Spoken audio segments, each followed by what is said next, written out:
Okay, how do emotions impact learning? I think for a long time we thought of learning, certainly learning in schools, as just being about filling children's heads with knowledge. It was just the cognitive, and it was all about imparting that knowledge. More recently, we've come to understand that there is no aspect of our learning in any field that doesn't involve emotions, that doesn't have an emotional component. In fact, for most learning, the emotional component is the largest part. And I suppose there's a distinction between negative emotions and positive emotions. And most of us understand the difference between us, but we understand how negative emotions work. We understand that if we feel anxious or angry, then that tends to close down. Most of us will have done at school something about fight or flight. So we'll understand if something worries us, then we either run away or we stand and fight. The one that people ignore is one called freeze.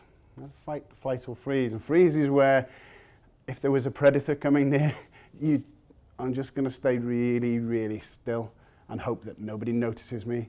And in the classroom, that would be, I hope nobody asks me a question or challenges me or exposes me in any way. And so negative emotions, they just narrow down our focus onto the threat. So if you had someone who was anxious about spiders, then if there's a spider in the room, everything else in the room stops. You just have a spider. And even though it's only that big to them, it's the biggest thing in the world. And until that spider disappears, that's the only thing that matters. So negative emotions do that. They just make us focus on those things. Positive emotions, in terms of learning, have been little studied until recently, until probably the late 90s. We just thought we felt positive if we weren't feeling bad. Whereas now we know that engaging positive emotions is probably one of the most vital components of learning. That actually a lady called Barbara Fredrickson came up with a theory called the broaden-and-build theory. And the broaden-and-build theory said that what positive emotions do is they broaden what's called our thought-action repertoire. They allow us to see the big picture. They allow us to make connections. It changes our thoughts. It allows us then to be more creative. And that then builds our capacity to learn, to make friends, to bounce back from things, to be resilient, etc. So what we now understand is we used to think that if people did well, then they'd feel good. So if they do well in school, then they'll feel good. If they succeed at something, they feel good. We now know that was the wrong way round. That actually, if people feel good, then that provides the fuel for them to do well. It provides that energy, that persistence, that drive to succeed. So actually what we've got to do is try and create positive climates in the classroom. We've got to create positive emotions. So that might be something like joy, or we might be looking for pride or contentment or excitement and enthusiasm. How do we excite people in order that they want to do it?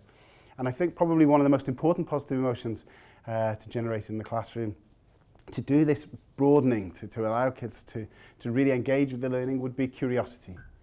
And we all know that very young children are just innately curious. They ask hundreds of questions, much to the annoyance of their parents. When my kids just ask, how does this work and what does this do? And somehow they get into our school system and they stop asking questions, and answering questions becomes more important than asking them.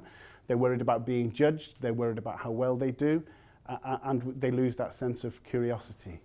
In fact, young children before they come into school think in a really divergent way. They think creatively about everything. By the time we get to about 25, we don't think divergently at all. All we try and do is find the right answer. So it's a case of trying to develop things like curiosity, like creativity, using children's imagination to develop those things.